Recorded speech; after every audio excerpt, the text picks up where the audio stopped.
সুপ্রিয় দর্শক আসসালামু আলাইকুম। স্ক্রিনে যেই প্রোডাক্টটি দেখতে পাচ্ছেন এটি খুবই আর্টিফিশিয়ালভাবে তৈরি একটি টাইগার কন্ডম। এটা খুবই উন্নত মানের এবং সিলিকনের তৈরি খুবই উন্নত মানের একটি প্রোডাক্ট।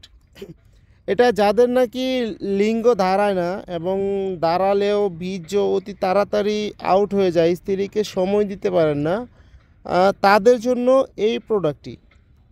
আহ, দেখুন কতটা কোয়ালিটিফুল প্রোডাক্ট। এটা যদি আপনি টেনে এরকমভাবে ঝুলে থাকেন, এভাবে টানলেও ছিঁড়ে যাওয়ার সম্ভাবনা নাই এবং এটা মাথা দিয়ে 1.5 ইঞ্চি পরিমাণে ভরাট থাকবে। যার কারণে আপনার প্যানিসটা যদি 6 ইঞ্চি থাকে সেটা 6.5 ইঞ্চি, 7.5 ইঞ্চি হয়ে যাবে। মাথাটা ভরাট থাকার কারণে এটা খুবই উন্নত মানের একটি প্রোডাক্ট। এটা খুবই উন্নত মানের সিলিকন দিয়ে তৈরি